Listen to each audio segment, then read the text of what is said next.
اعوذ باللہ من الشیطان الرجیم بسم اللہ الرحمن الرحیم قال رب اشرح لی صدری ویسر لی امری واحلل عقدۃ من لسانی یفقہوا قولی صدق اللہ العظیم۔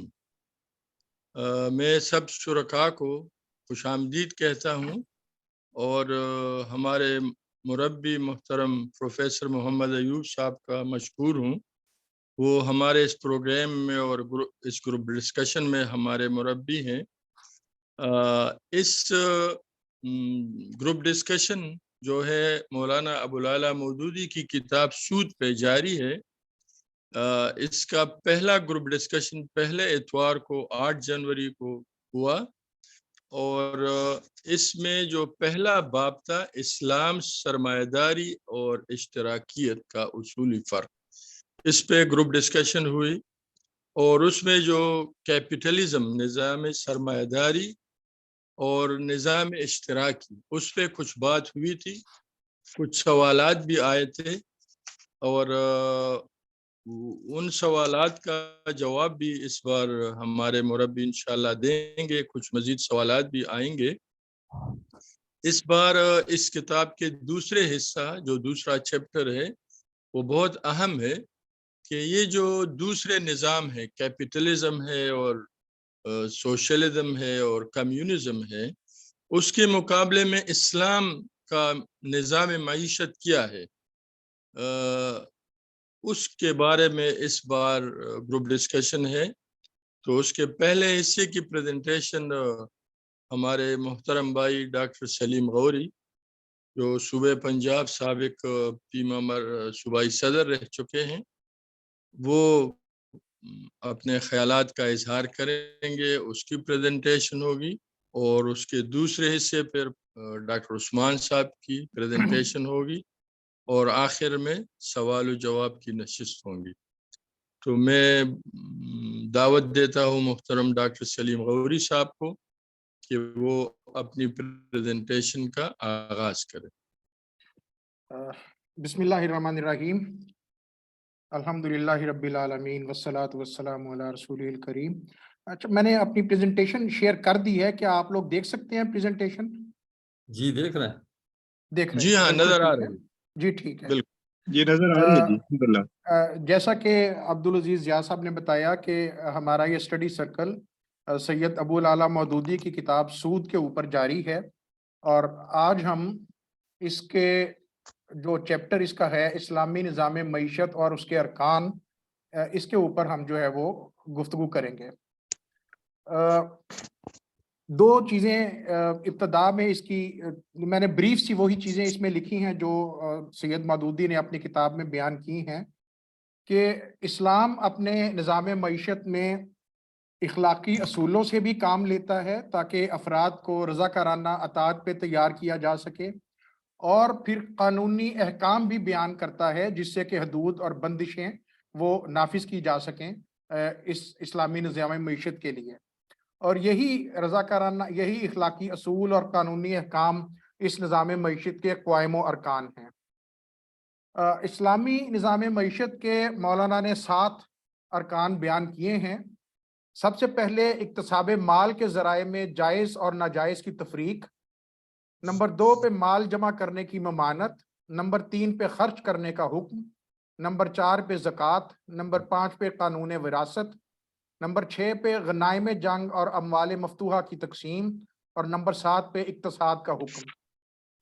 جو پہلے 2 ارکان ہیں، اکتساب مال کے ذرائع میں جائز اور ناجائز کی تفریق اور مال جمع کرنے کی ممانعت، اس کی ذمہ داری ڈاکٹر عثمان صاحب کے ذمہ لگائی گئی تھی جو غالباً ابھی تشریف نہیں لائے اور وہ بعد میں آ جائیں گے تو اس کے اوپر بات کریں گے۔ میرے ذمہ نمبر 3 سے یعنی خرچ کرنے کے حکم سے آنورڈ اس کی ذمہ داری لگائی گئی تھی، تو ہم نمبر 3 سے اس کا آغاز کریں گے، یعنی خرچ کرنے کا حکم۔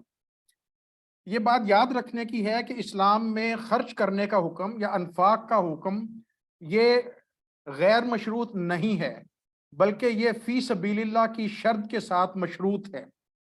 یعنی اسلام میں خرچ کرنے کا حکم اللہ کی راہ میں خرچ کرنے کے ساتھ مشروط ہے، دیگر جو نظام ہیں ان کے اندر اگر خرچ کیا جاتا ہے تو وہ دو صورتوں میں، یا تو اپنی ذات کے اوپر، اپنی فیملی کے اوپر، اور یا پھر مزید دولت کمانے کے لیے دولت کو خرچ کیا جاتا ہے، جبکہ اسلام میں خرچ کرنے کا حکم فی سبیل اللہ کی شرط کے ساتھ مقید کر دیا گیا ہے۔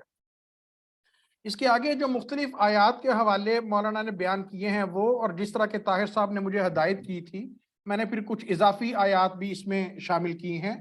سب سے پہلا اس میں سوال ہے کہ کیا خرچ کریں، تو قرآن اس کا جواب سورہ بقرہ کی آیت 219 میں دیتا ہے، وَيَسْأَلُونَكَ مَاذَا يُنْفِقُونَ قُلِ الْعَفْوَ، اور وہ تم سے پوچھتے ہیں کیا خرچ کریں، کہو کہ جو ضرورت سے بچ رہے یا جو ضرورت سے زائد ہے۔ اور بعض صحابہ تو اس شرط پہ اتنی اسٹرکٹلی قائل تھے، جس میں ہمیں خاص طور پہ ابو ذر غفاری کی مثال ملتی ہے کہ وہ اتنی شدت سے اس کے قائل تھے کہ بہت سے دوسرے صحابہ سے ان کے اس مسئلے پہ اختلافات تھے۔ دوسری بات یہ کہ کس پہ خرچ کریں، دیگر نظاموں میں جس طرح ابھی پہلے میں نے عرض کیا کہ عموماً یا فرد اپنی ذات پہ خرچ کرتا ہے یا اپنے ڈیپینڈنٹس پہ، اور یا پھر مزید دولت کمانے کے لیے، لیکن یہاں پہ اللہ تعالیٰ نے یہ بتا دیا کہ کس پہ خرچ کرنا ہے، اور قرآن میں کئی آیات میں اس کا ذکر آیا ہے۔ ایک آیت یہ آپ کے سامنے ہے، سورہ النساء کی آیت نمبر 36، وَبِالْوَالِدَيْنِ إِحْسَانًا وَبِذِي الْقُرْبَى وَالْيَتَامَى وَالْمَسَاكِينِ وَالْجَارِ ذِي الْقُرْبَى وَالْجَارِ الْجَنبِ وَالصَّاحِبِ بِالْجَنبِ وَابْنِ السَّبِيلِ وَمَا مَلَكَتْ أَيْمَانُكُمْ، اور احسان کرو اپنے ماں باپ کے ساتھ اور اپنے رشتہ داروں اور نادر مسکینوں اور قرابت دار پڑوسیوں اور اجنبی ہمسایوں اور اپنے ملنے جلنے والے دوستوں اور مسافر اور لونڈی غلاموں کے ساتھ۔ اب وہ سلیوری کا سسٹم تو ختم ہو چکا، تو ہم لونڈی غلاموں کی جگہ اپنے ملازمین کو بھی اس میں شامل کر سکتے ہیں جو کہ ہمارے تنخواہ دار ملازم ہیں۔ اور یہ جو ہم دوسروں پہ خرچ کرتے ہیں، یہ اسلام نے اس کو ان کا حق قرار دیا، یہ کوئی ان کے اوپر احسان نہیں کرتے، بلکہ جس طرح سورہ الزاریات میں کہا گیا، وفی اموالہم حق للسائل والمحروم، اور ان کے مالوں میں سائل یعنی مانگنے والے اور محروم یعنی نادار کا حق ہے۔ تو یہ ایک ان کا حق ہے جو خرچ کرنے والے ادا کرتے ہیں، ان کے اوپر کوئی احسان نہیں کرتے۔ عموماً جو چیز انسان کو اس طرح سے دوسروں پہ خرچ کرنے سے روکتی ہے وہ ناداری کا خوف ہے، یہ کہ خرچ کرنے سے ہماری دولت کم ہو جائے گی، اور یہی وہ چیز ہے جو انسان سے کی مال کی محبت جو ہے وہ اس ڈر سے کہ یہ کم نہ ہو جائے اس کو دوسروں پہ خرچ کرنے سے روکتی ہے۔ تو اللہ تعالیٰ نے اس کے بارے میں ارشاد فرمایا سورہ البقرہ کی آیت نمبر 268 میں، الشیطان یعدکم الفقر ویأمرکم بالفحشاء واللہ یعدکم مغفرۃ منہ وفضلا واللہ واسع علیم۔ شیطان تم کو ناداری کا خوف دلاتا ہے اور بخل جیسی شرمناک بات کا حکم دیتا ہے، مگر اللہ تم سے بخشش اور مزید عطا کا وعدہ کرتا ہے۔ تو اللہ تعالیٰ نے یہ یقین دلایا کہ یہ جو مصارف اوپر بیان کیے گئے ہیں ان پہ خرچ کرنے سے، مسکینوں، ناداروں، رشتہ داروں، قرابت داروں، ان سب پہ اور اپنے ڈیپینڈنٹس پہ بھی خرچ کرنے سے تمہاری دولت کم نہیں ہوگی، بلکہ اللہ تعالیٰ نے ایک تو بخشش کا وعدہ فرمایا اور مزید عطا کرنے کا بھی وعدہ فرمایا۔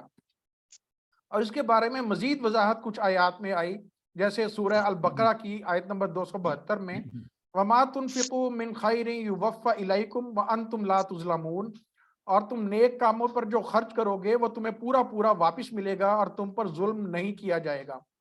وَأَنْفِقُوا، اور یہ سورہ فاطر کی آیت نمبر 29 اور 30، وَأَنْفِقُوا مِمَّا رَزَقْنَاهُمْ سِرًّا وَعَلَانِيَةً يَرْجُونَ تِجَارَةً لَن تَبُورَ لِيُوَفِّيَهُمْ أُجُورَهُمْ وَيَزِيدَهُمْ مِنْ فَضْلِهِ، اور جو لوگ ہمارے دیے ہوئے رزق میں سے پوشیدہ اور علانیہ خرچ کرتے ہیں وہ ایسی تجارت کے امیدوار ہیں جس میں کبھی خسارہ نہ ہوگا، اللہ ان کو پورا پورا اجر دے گا اور اپنے فضل سے زیادہ عطا کرے گا۔ یعنی صرف یہی نہیں کہ جو آپ نے خرچ کیا اس کا اجر یا وہی آپ کو واپس دیا جائے گا، بلکہ اس سے کہیں بڑھ کے آپ کو اجر بھی دیا جائے گا۔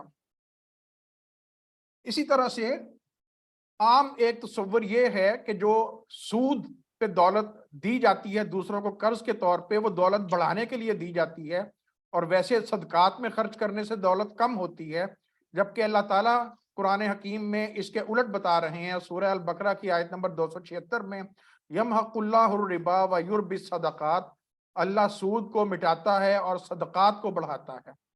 اور اس کی مولانا نے کتاب میں وضاحت فرمائی کہ یہ صرف اجر کے لحاظ سے نہیں ہے، بلکہ سود کے ساتھ دولت چند ہاتھوں میں مرکوز ہو کر اس کی سرکولیشن رک جاتی ہے، جبکہ صدقات کے ساتھ جو دولت آپ دوسروں پہ خرچ کرتے ہیں وہ سرکولیشن میں آنے کی وجہ سے دولت مجموعی طور پہ بڑھ جاتی ہے اور ہر کسی کو اس کا زیادہ فائدہ بھی ہوتا ہے۔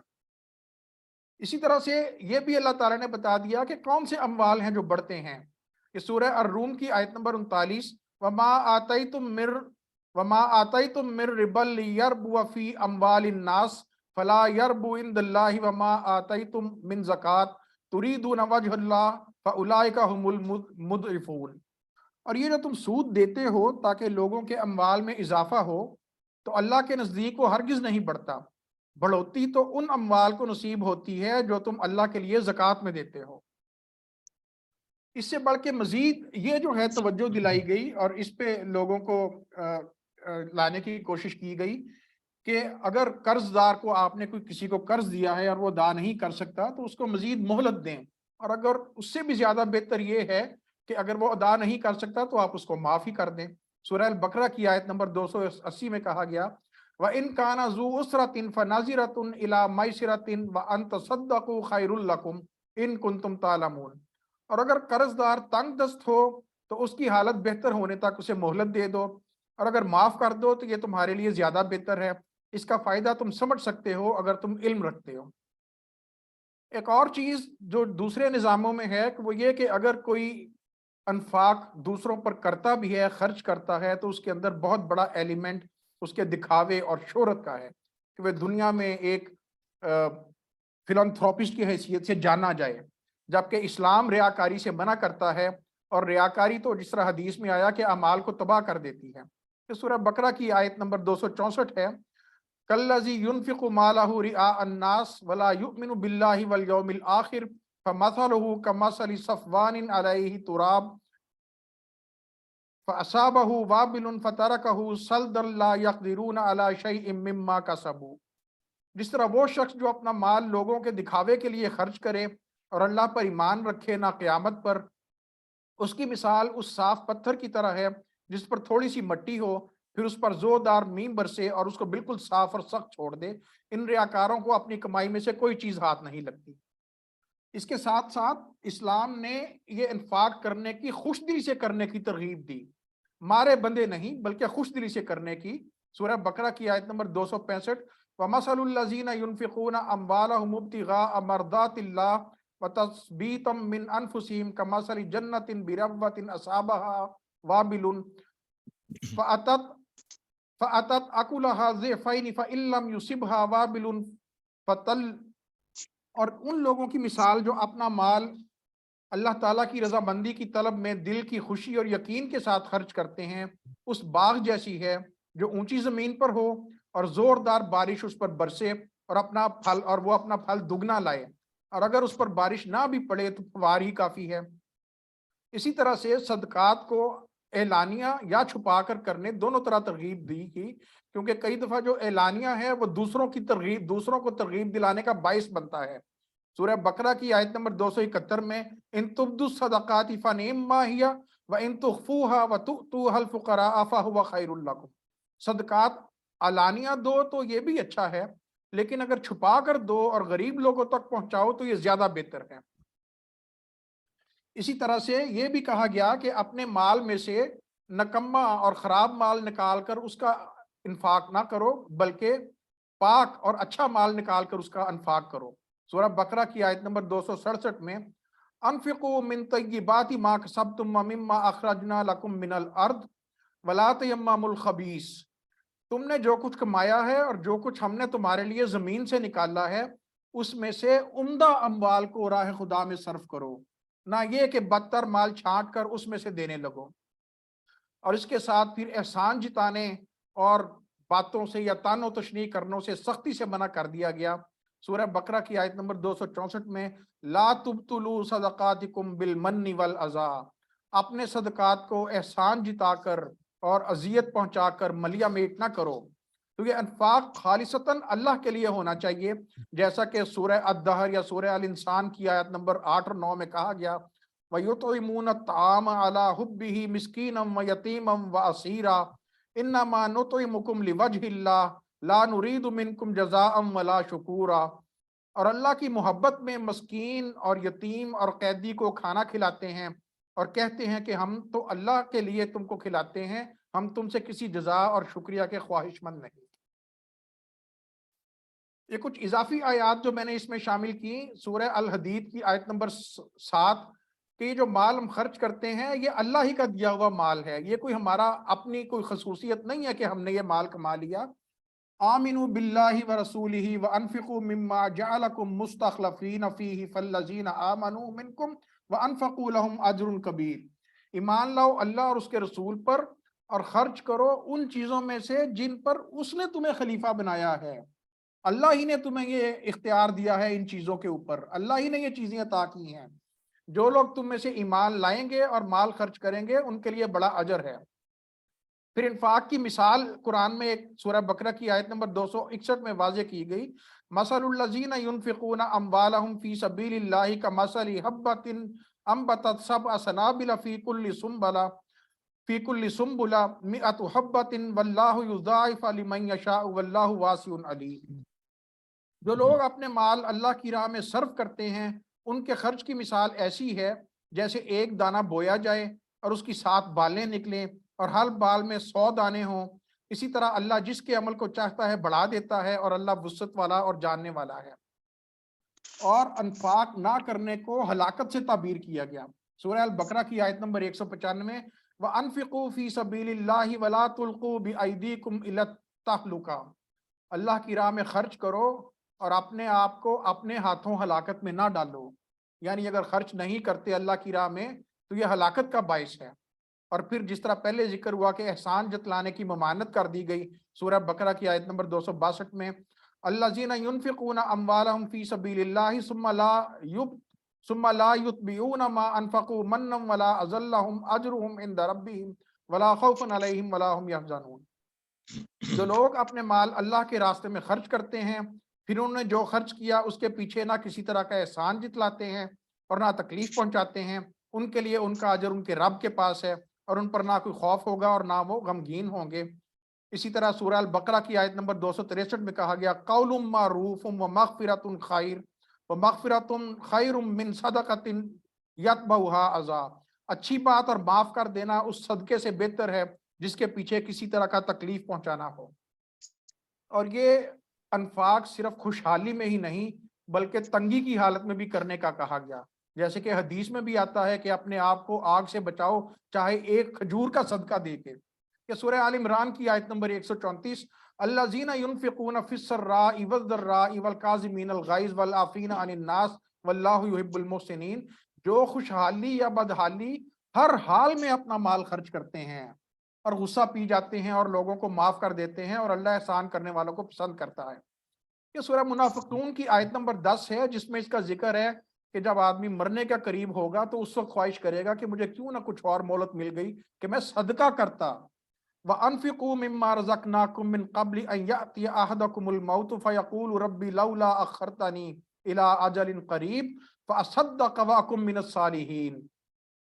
اور ہمارے دیے ہوئے رزق میں سے خرچ کرو قبل اس کے کہ تم میں سے کسی کی موت کا وقت آ جائے اور اس وقت وہ کہے کہ اے میرے رب کیوں نہ تو نے مجھے تھوڑی سی مہلت اور دے دی کہ میں صدقہ دیتا اور نیک لوگوں میں شامل ہو جاتا۔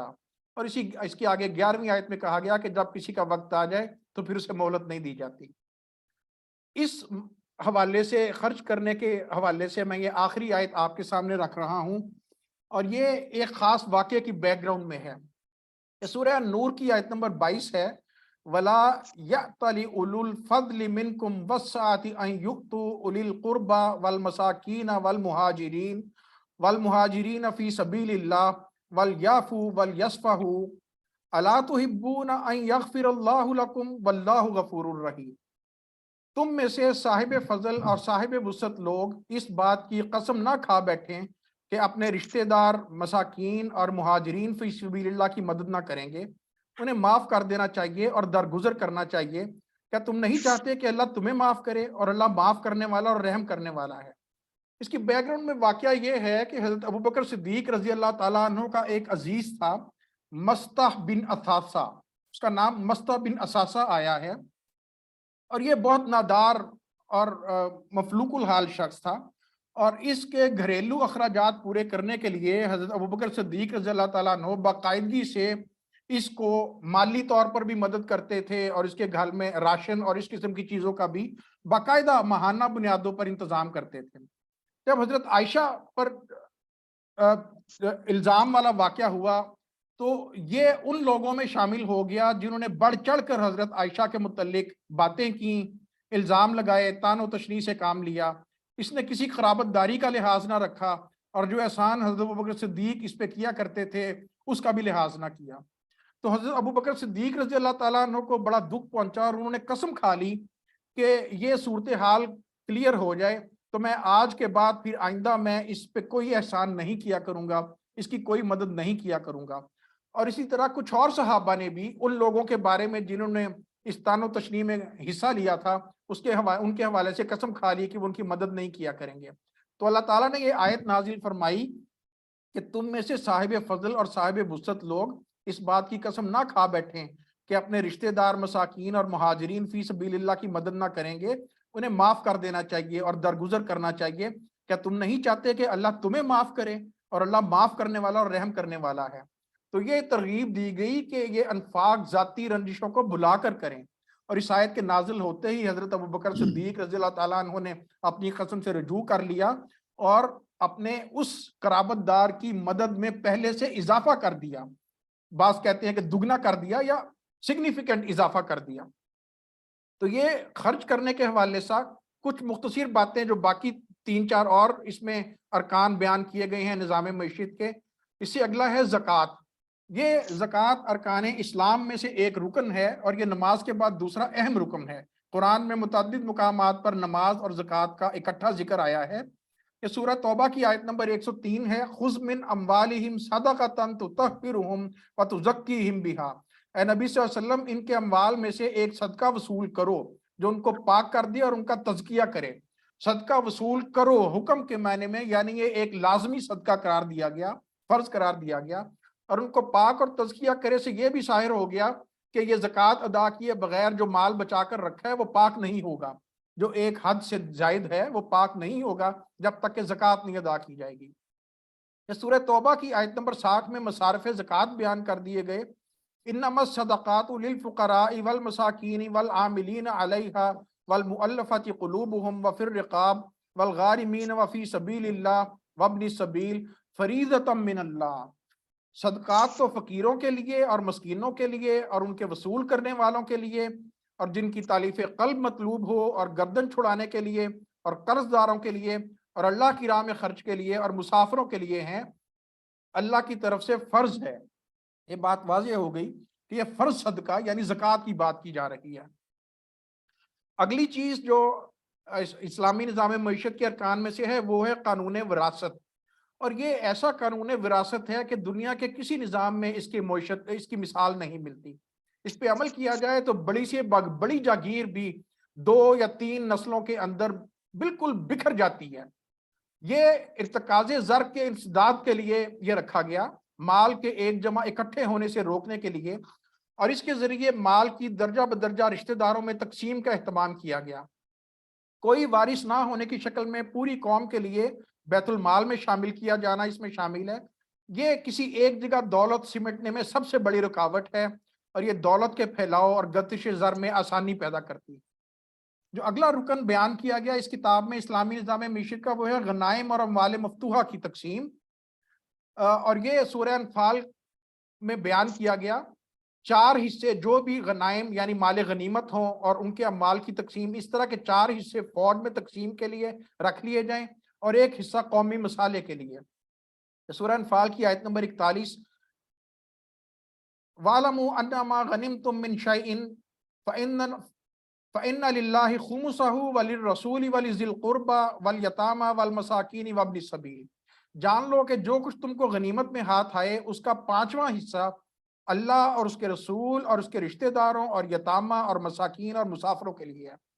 اللہ اور اس کے رسول یعنی جو بھی اس وقت اللہ اور اس کے رسول جو اس وقت اقتدار میں تھے، اور یا اس کے بعد جو بھی حکمران ہیں، وہ اس کو عام مسلمانوں کی بھلائی کے لیے خرچ کریں گے.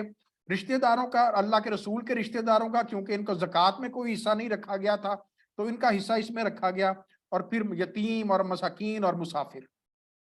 اسی طرح سے جو اراضی اور اموال غزوات کے نتیجے میں حکومت کے قبضے میں آئے وہ ٹوٹلی ان کو بالکلیہ حکومت کا قبضہ قرار دیا گیا. اور پھر ان کے مصارف آگے اسی طرح سے جس طرح زکوٰۃ کے مصارف آئے ہیں وہ سورہ حشر کی آیت نمبر 7 سے لے کے 10 تک بیان کیے گئے. وہ تفصیل میں نے نہیں لکھی, اس سے ٹائم تھوڑا اور, لیکن یہ تقریباً وہی مصارف ہیں جو اس سے پہلے زکوٰۃ میں اور دیگر انفاق فی سبیل اللہ میں بیان کیے گئے ہیں. اور آخری رکن جو اسلامی نظام معیشت کا بیان کیا گیا وہ ہے اقتصاد اور کفایت شعاری کا حکم, یعنی خرچ میں اعتدال. سورہ اسرا یا سورہ بنی اسرائیل کی آیت نمبر 29 میں کہا گیا وَلَا تَجْعَلْ يَدَكَ مَغْلُولَةً إِلَىٰ عُنُقِكَ وَلَا تَبْسُطْهَا كُلَّ الْبَسْطِ فَتَقْعُدْ مَلُومًا مَحْسُورًا.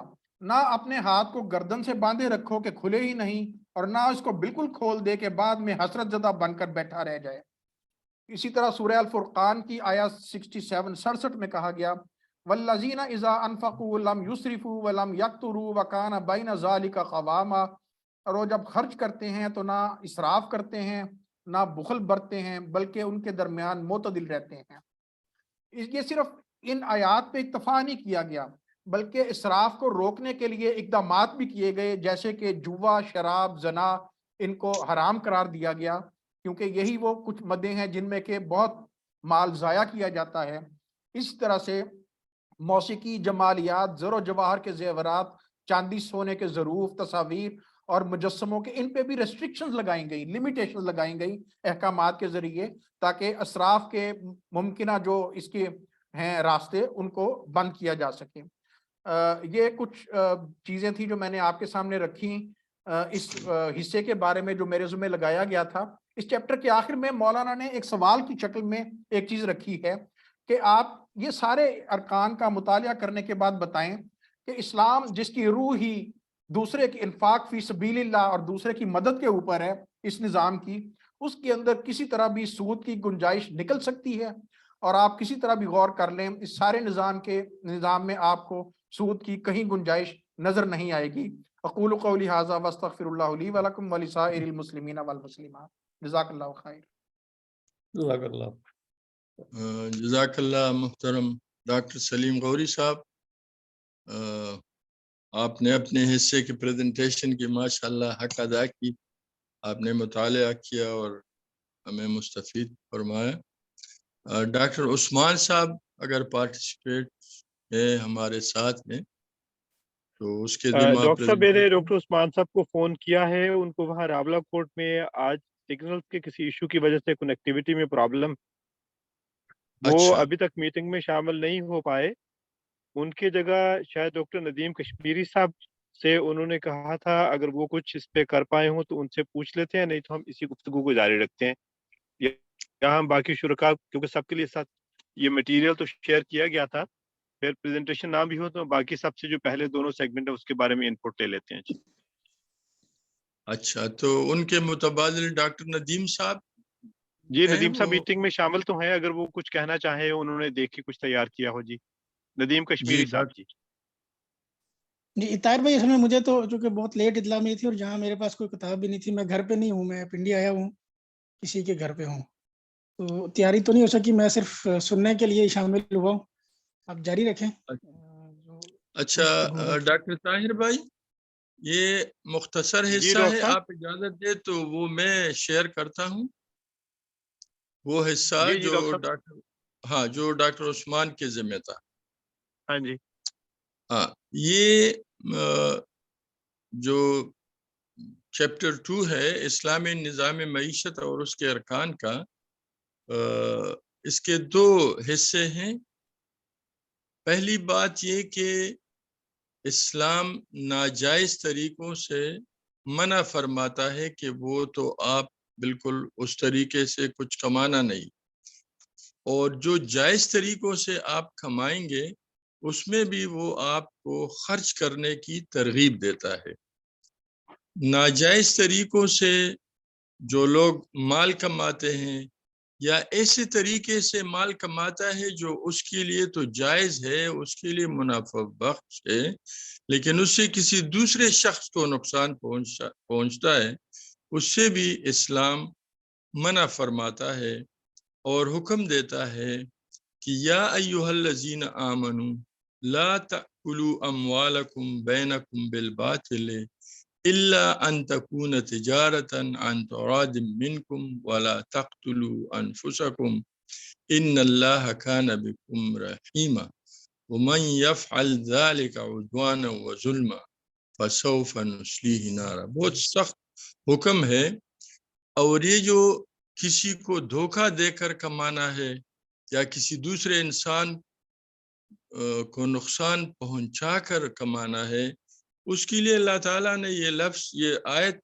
حکم فرمایا ہے لا تقتلوا انفسکم، یعنی یہ جو تم بظاہر اپنے آپ کو نفع پہنچاتے ہوئے کچھ کما رہے ہو، یہ تم اپنے آپ کو ہلاکت میں ڈال رہے ہو۔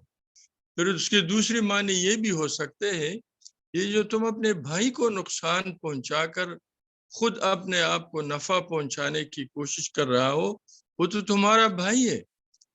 یہ تو اس طرح ہے کہ تم اپنے آپ ہی یعنی اپنے بھائی کو قتل کر رہے ہو، اس کو ہلاکت میں ڈال رہے ہو۔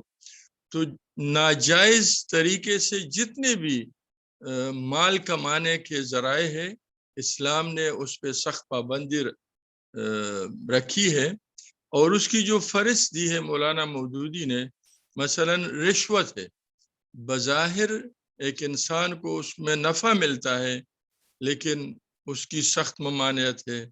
پھر خیانت ہے، کسی اور کے مال کو غلط طریقے سے غصب کرنا۔ پھر کسی مال یتیم کو، کسی بیوہ اور نادار اور جو محتاج کے مال کا بیجا مصرف ہے، اس سے منع کیا گیا۔ ناپ تول میں کمی اور بددیانتی کو منع کیا گیا۔ فحاشی پھیلانے کے جتنے بھی کاروبار ہے، اس میں شاید کسی کو نفع بھی ہو، اس سے بھی منع فرمایا ہے۔ اس طرح زنا کی آمدنی، شراب کی صنعت، اور یہ وہ تمام جوا اور اس قسم کے جو بت گری ہے، بت فروشی ہے، بت خانوں کی خدمات ہے، سود خوری ہے، یہ تمام ذرائع جس میں شاید کسی کو آمدن بھی ہو، لیکن یہ وہ تمام ناجائز طریقے سے جس سے اسلام منع کرتا ہے۔ اور اللہ تعالیٰ نے قرآن کریم کی یہ بہت ساری آیات ہے، سورہ نور میں، سورہ نساء میں، سورہ المائدہ میں، سورہ آل عمران میں، قرآن پاک کی یہ تمام صورتیں اس کی تلاوت کی جائے اور اس کو سمجھا جائے تو اسلام ان تمام ذرائع سے مسلمان کو منع فرماتا ہے کہ وہ ناجائز طریقوں سے مال کو حاصل نہ کیا جائے۔ اور پھر اس کے بعد جو دوسرے پیراگراف میں جائز مال کمانے کے جو ذرائع ہیں، اسے اسلام منع نہیں فرماتا، لیکن سوچ یہ نہ ہو کہ تم مال جمع کرو۔ بے شک تم جائز طریقوں سے مال تو جمع کرو، لیکن اسلام خرچ کرنے کے لیے آپ کو انکریج کرتا ہے کہ یہ نہیں کہ تم خزانے بناؤ، بینک بیلنس بڑھاؤ، یہ تو آپ کا مطمع نظر ہے ہی نہیں۔ سورہ آل عمران میں فرماتا ہے اللہ تعالیٰ وَلَا يَحْسَبَنَّ الَّذِينَ يَبْخَلُونَ بِمَا آتَاهُمُ اللَّهُ مِنْ فَضْلِهِ وَهُوَ خَيْرًا لَهُمْ بَلْ هُوَ شَرٌّ لَهُمْ۔ جو لوگ اللہ کے دیے ہوئے فضل میں بخل کرتے ہیں، وہ یہ گمان نہ کرے کہ یہ فعل ان کے لیے اچھا ہے، بلکہ در حقیقت یہ ان کے لیے بہت برا ہے۔ اسی طرح مال جمع کر کے گن گن کر اس بات پہ خوش ہونا کہ میرا خزانہ بڑھ گیا ہے، میرا مال بڑھ گیا ہے، میں کامیاب ہونے والا ہوں، انسان اس سوچ پہ ضرب لگاتا ہے۔ اللہ تعالیٰ فرماتا ہے والذین یکنزون الذهب والفضة ولا ينفقونها في سبيل الله فبشرهم بعذاب علیم۔ تو یہ تمام وہ آیات ہے کہ اللہ تعالیٰ کا جو نظام اسلام ہے وہ جائز طریقوں پہ جمع ہوئے مال میں بھی آپ کو یہ ترغیب دلاتا ہے کہ تم خرچ کرو، صدقات دو، زکوٰۃ دو، خیرات کرو، دوسروں پہ خرچ کرو. تو یہ ہے اسلام کا مطمع نظر. تو یہ جو 2 حصے ہوئے، یہ تقریباً اس پہ ہماری پریزنٹیشن پوری ہوئی، اسلامی نظام معیشت اور اس کے ارکان پہ. اب تمام شرکاء سے درخواست ہے کہ اس حصے پہ جو بھی سوالات ہو، ہمارے پاس 20 منٹ باقی ہے. محترم محمد ایوب صاحب سے سوالات ہوں گے اور وہ آپ کے سوالات کا جواب دیں. جی السلام علیکم ڈاکٹر صاحب. وعلیکم السلام. اب میں بس انفاق کے حوالے سے میں 2 چھوٹی چھوٹی باتیں آدھے منٹ میں. قرآن جب آغاز کرتا ہے سورہ بقرہ کا، تو جو ہدایت کی پہلی شرائط ہے ان میں سے ایک شرط انفاق، کہ نماز اور روزہ اور ایمان بالغیب کے ساتھ جو ہے، تو انفاق تو وہ اہم کام کہ حلال کمانا اور حلال کما کے بھی اس میں سے اللہ کے راستے میں خرچ کرنا.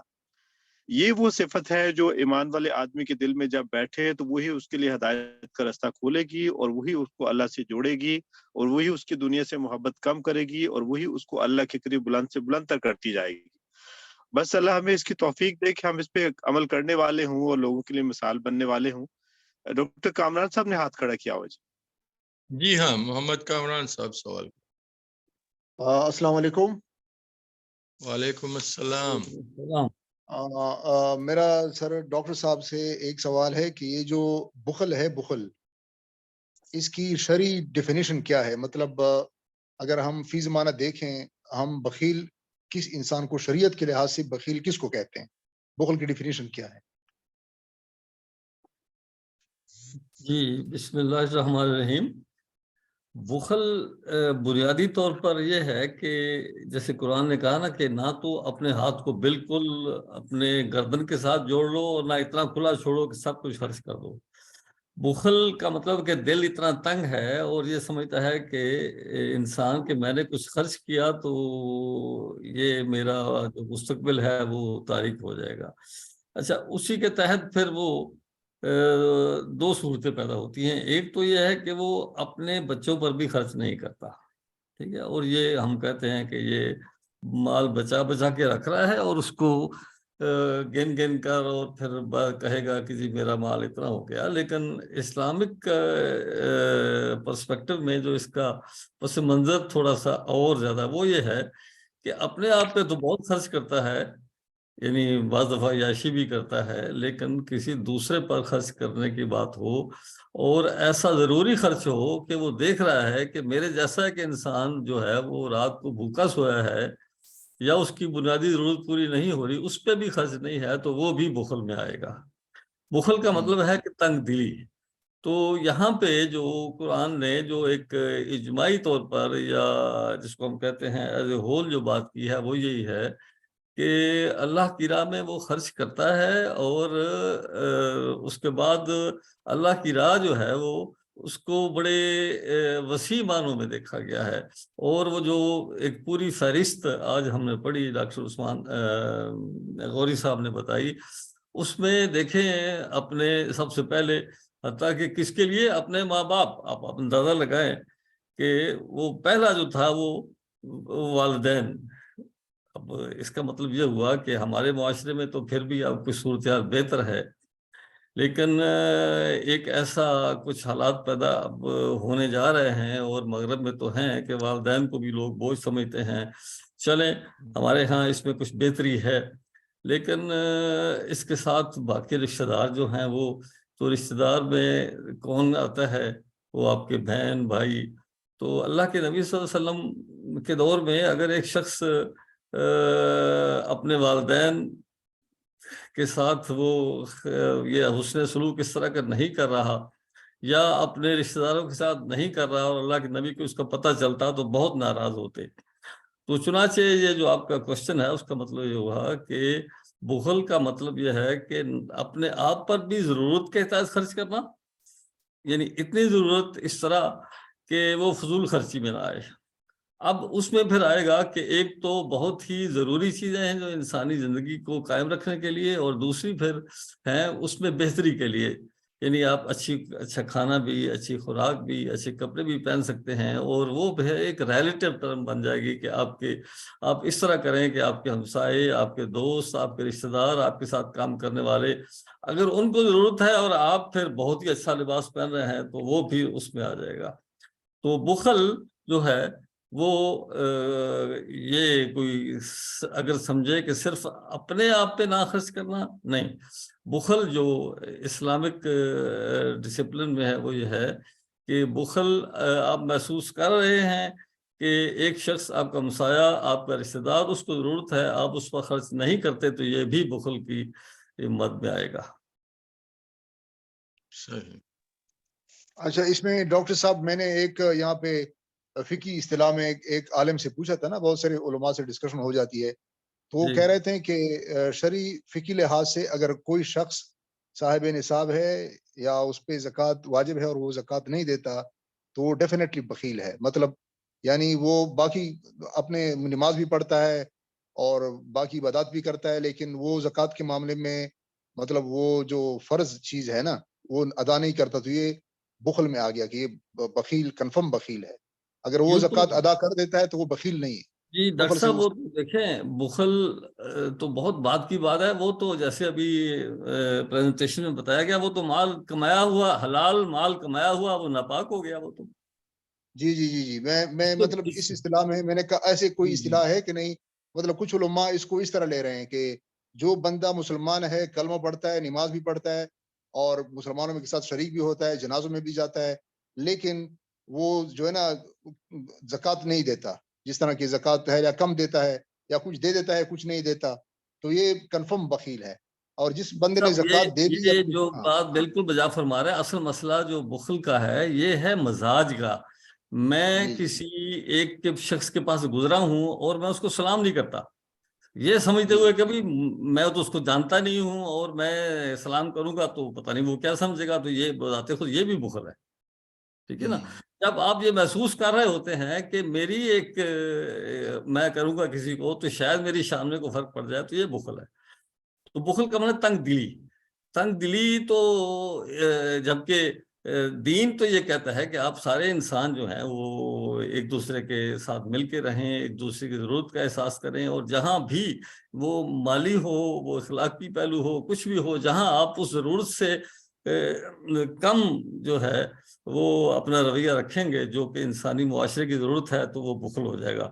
تو وہ جو آپ کہہ رہے ہیں زکوٰۃ، اس نے تو بہت بڑا بخل کر دیا نا. وہ تو یعنی وہ ایک امپلائیڈ ہے کہ اس نے وہ بخیل بھی ہے. اس نے تو اپنے مال کو جو ایک ادروائز اس نے حلال طریقے سے اگر کمایا تھا تو اس نے زکوٰۃ نہیں دی، تو وہ دوسرے لفظوں میں وہ یعنی معاشرے کا جو حق ہے ان لوگوں کا، فی اموالہم حق للسائل والمحروم، تو بہت سارے لوگ ہیں جن کا حق ہے وہ نہیں دے رہا، اس کا مطلب وہ بخیل ہے. جی ہاں بالکل. یعنی جو زکوٰۃ نہیں دیتا وہ تو اللہ کا حکم نہیں مانتا، لوگوں کا حق ادا نہیں کرتا، وہ تو بڑا بخیل ہے. بلکہ عام معاشرے میں جس طرح آپ نے کہا، کوئی سلام نہیں کرتا، کوئی کسی کا شکریہ ادا نہیں کرتا، کوئی کسی کی جائز تعریف، جو اللہ کا شکر ادا نہیں کرتا وہ لوگوں کا شکر ادا نہیں کرتا، وہ اللہ کا شکر ادا نہیں کر سکتا. ہاں. محمد سلیم غوری صاحب نے ہاتھ اٹھایا. جی جناب ڈاکٹر غوری صاحب، آواز نہیں آ رہی سر آپ کی. اب دیکھیں مائک. جی میں اس حوالے سے صرف یہ عرض کرنا چاہ رہا تھا کہ یہ عین ممکن ہے کہ ایک آدمی زکوٰۃ ادا کرتا ہو اور اس کے باوجود بخیل ہو.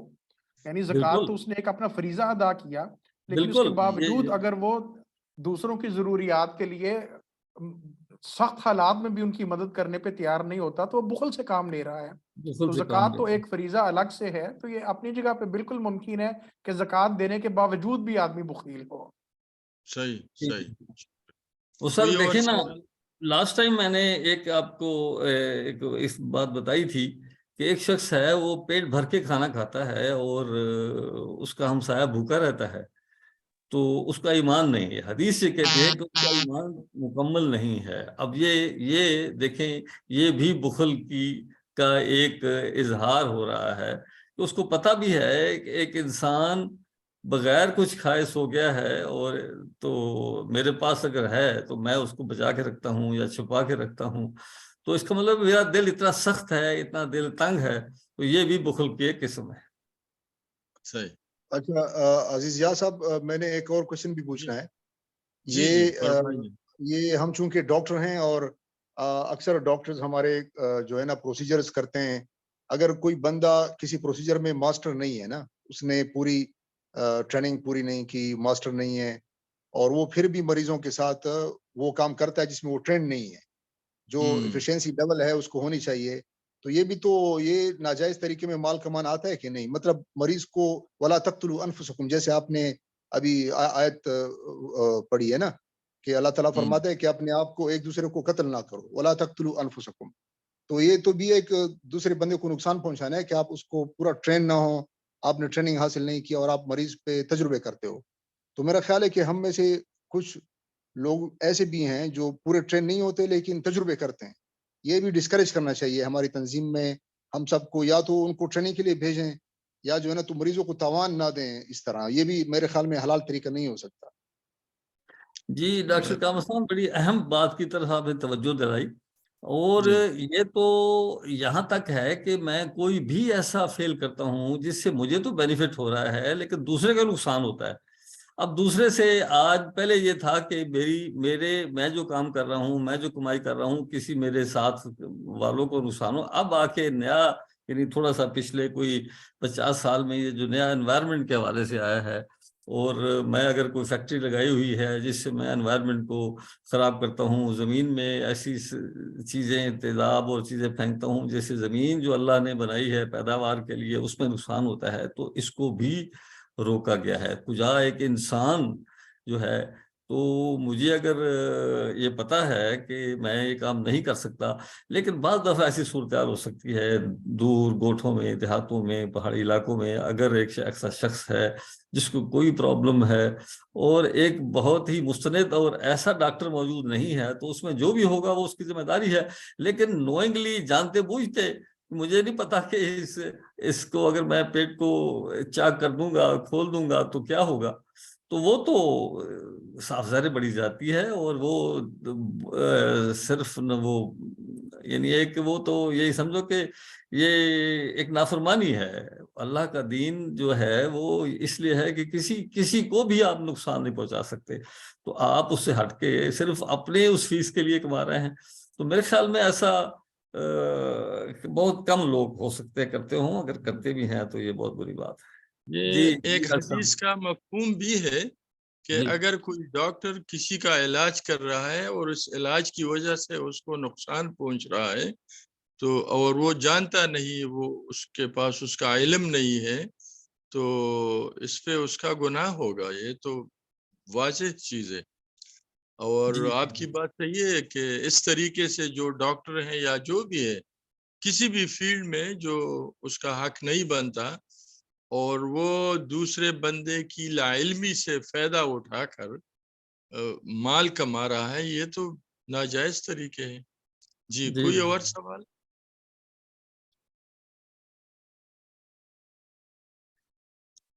آج سارے باتیں جو بڑی تقریباً ماشاءاللہ ڈاکٹر غوری صاحب نے بڑی تفصیل سے پریزنٹیشن کر دی. تو میرے خیال ڈاکٹر شہزاد صاحب نے ہاتھ اٹھایا ہے. جی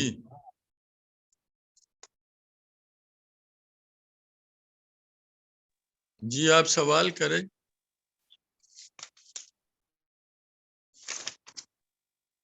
جی ڈاکٹر صاحب. السلام علیکم. وعلیکم السلام. یہ جو ابھی گفتگو ہو رہی ہے, میں اس کو اگر میں تھوڑا سا کھول کر اس سوال کو آپ کے سامنے پیش کروں تو شاید آپ بہتر کوئی رائے ہمیں دے سکیں گے. پچھلے دنوں ہمیں ایک دو واقعات کا ایسے سامنا کرنا پڑا. ایسے ہوتا ہے آج کل جو